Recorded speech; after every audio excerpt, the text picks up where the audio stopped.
Oh, what'd you do? Ashton, have you shown them in the garage? Ashton, no. Well, they don't have to. Got to figure out how to do it. Welcome back, YouTubers, to my channel. Today we're going to build a brood tank for those chicks I just got. And for all those enthusiasts, it's very fulfilling to have chicks. And you can produce your own eggs, you sell eggs.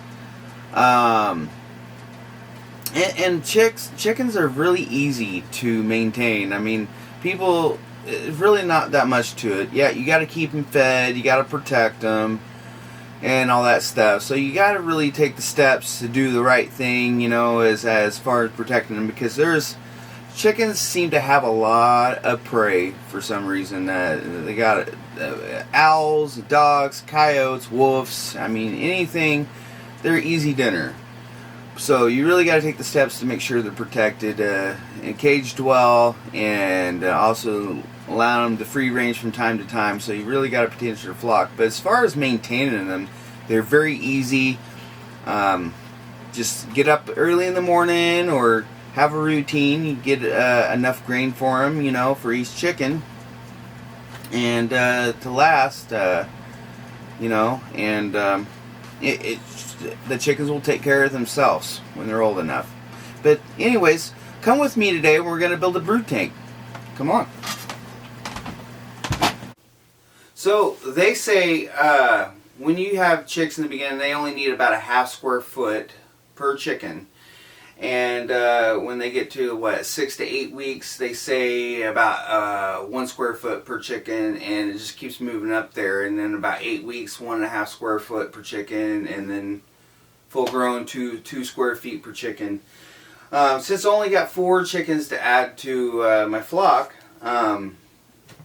this tank here that I'm going to build out of this will do for 4 chicks. They'll have more than enough room in the stages that they're in now. Anywho, we're going to start by cutting a hole in the top of this.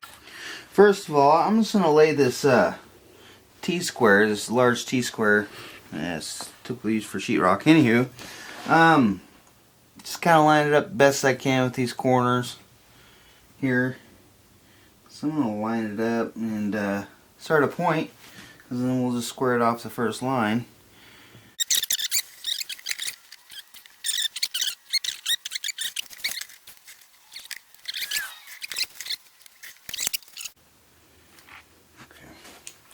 Alright, very carefully, without cutting yourself now, we're going to follow this line.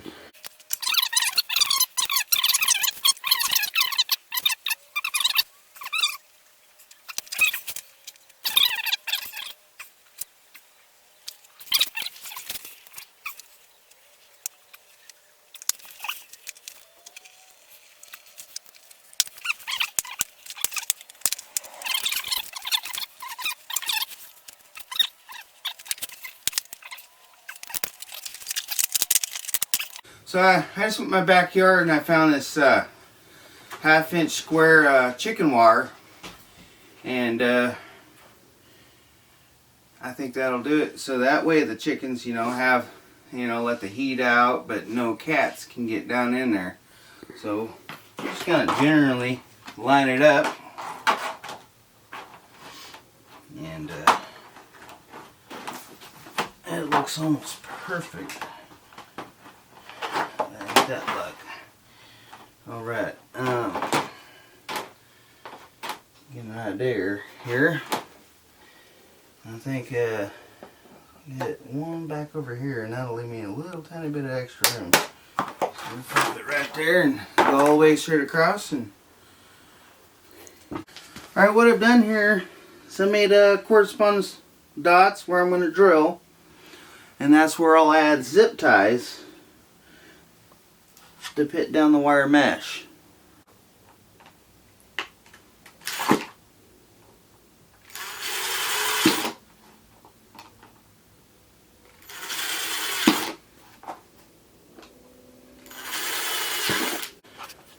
Okay, what I've done here is put the wire mesh underneath, so you can do it on top or underneath the lid. I'm going to do it underneath, that way it has a nice look to it. And we'll just work the zip ties to these holes down here and just try it.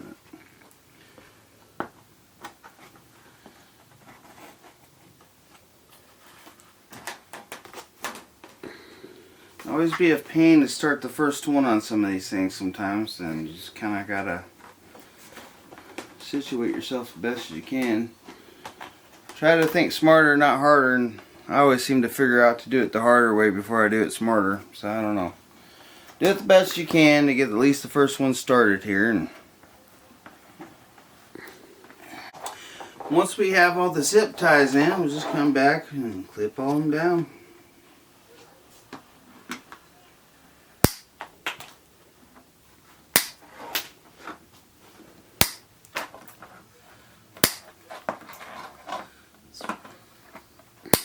Funnest part is that you get to clean up all these things that came flying off.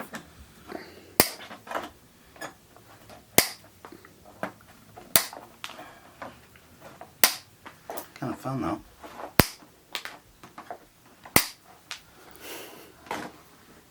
Whee! Just kidding. Kind of. Alright, and last one. Alright. There we go. About as good as it gets right there.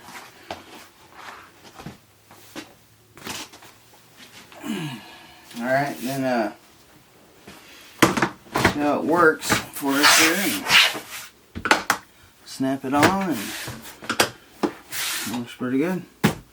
So the next stage. Hey, now I'm going to put some hay in here. And after that, I'm going to drill a hole from each side, and I'm going to put a perch rod on there for them. And then I'm going to put the lid on and figure out a way to mount the light. I'll be right back.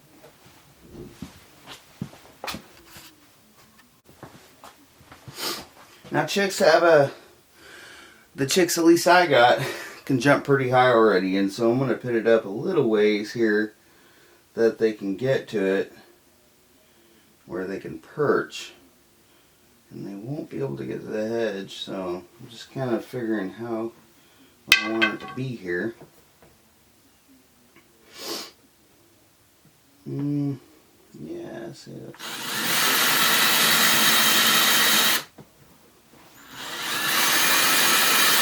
I am doing it really slow because I don't want to crack the container.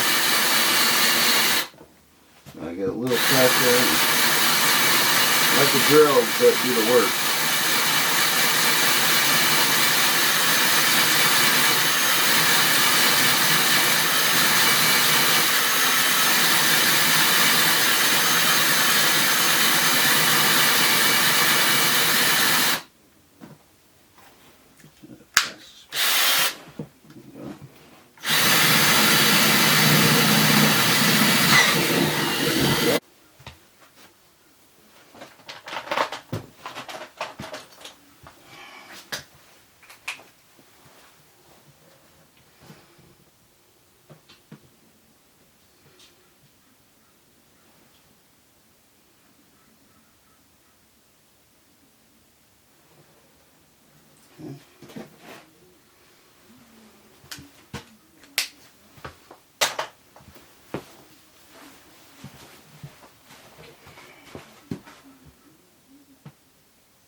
As you can see here, I add a little bit of hay. I'll spread down for them. And they'll mat this down naturally. And, you know, as they walk on it, and go to the bathroom, they'll mat this down just fine. Alright, I think I like it. Now I will go get the feed containers and get the lid on it, and then I will evaluate how I will mount the light.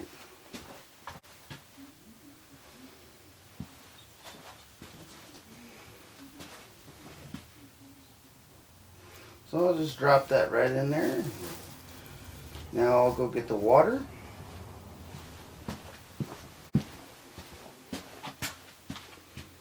Set this down in here and make sure it's even. I'm going to put the lid on here because we're going to have to mount it with the lid on. So that's the way it will look.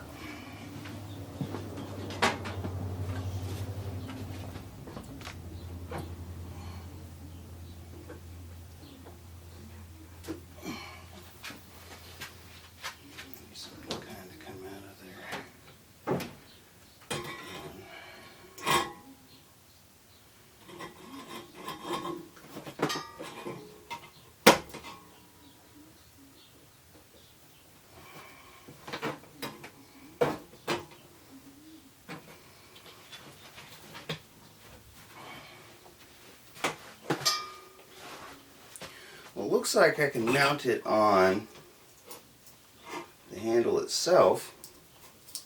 If we twist that a little bit and put it down there, and it'll collect heat and it'll build heat in there. So I'm going to zoom in on this and bring it in a little closer because I'm going to set this down on the floor.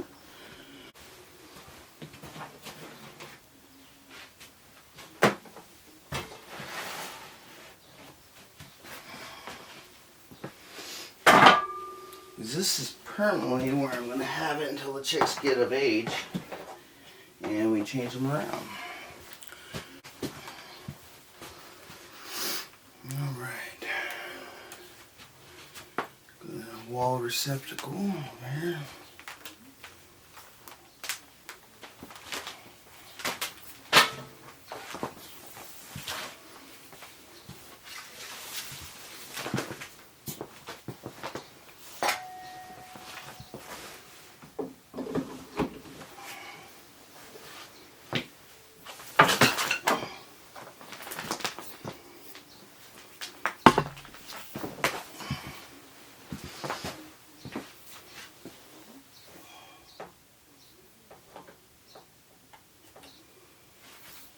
Yeah, should produce plenty of heat. Let's go get the chickies.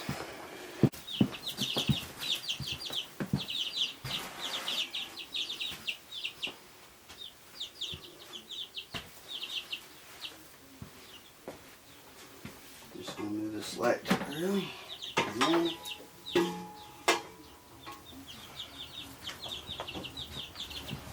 Stop back.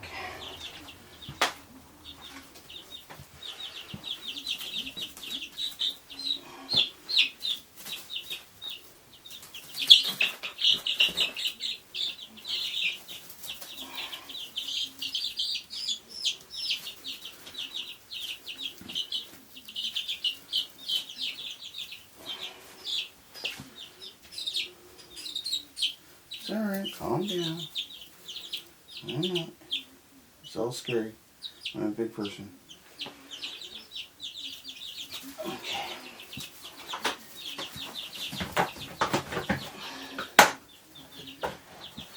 Ladies will be protected, and young ladies. Alright. Just like that.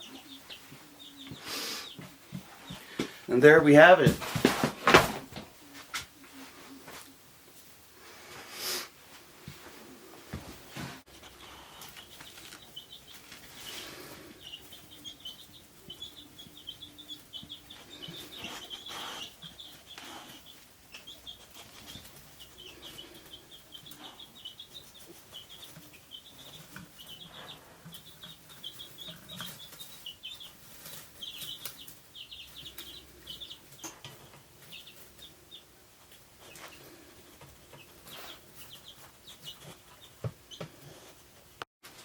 And stay tuned, folks, for after this video. I will be posting some the tool of the week, and stay tuned.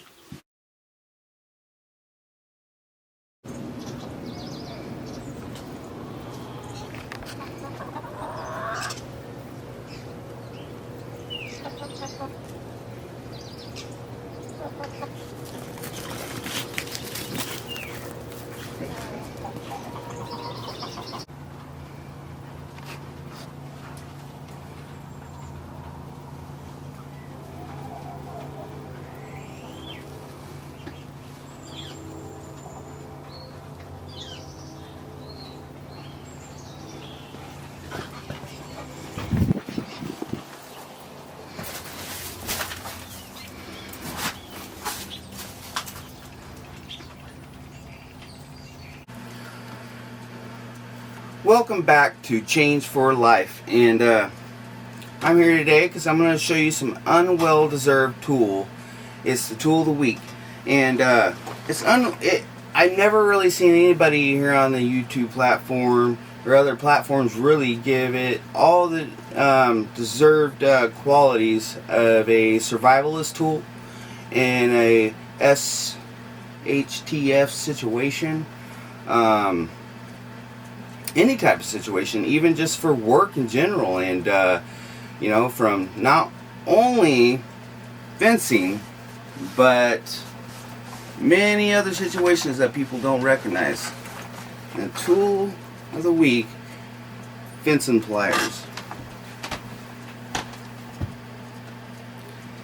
These here, that has a spike, you know, to pull the staples out of fencing.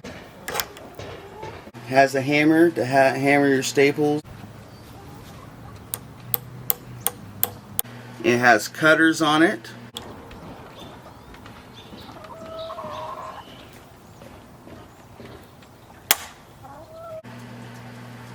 Has pliers. And they're heavy duty. They're heavy duty. I mean, you can use them self-defense, cutting wires, getting through fencing, or getting an animal out of barbed wire, or an SHTF situation where you can find yourself going. There's fencing everywhere, so you never know when you're going to need to cut some wire in some particular situation, or the spike might help grab something to pull it towards you.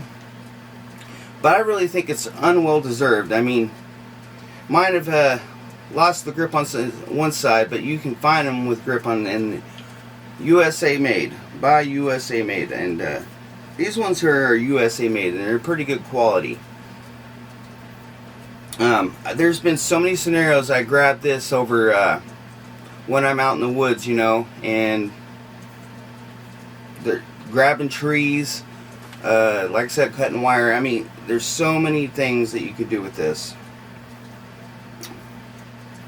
But yeah, go out and buy yourself a pair today and add it to your bug out bag or backpacking bag, you know, for hiking. And then at home, have a second pair that you can add to, you know, your tool selection when you're out doing the fencing. I mean, that's what it's made for, but it has so many other applications. It's unbelievable. And it's all around just a great tool. It has so many applications that people don't even realize. But this, fencing pliers, the tool of the week. Thanks for joining me. This is Changed for Life.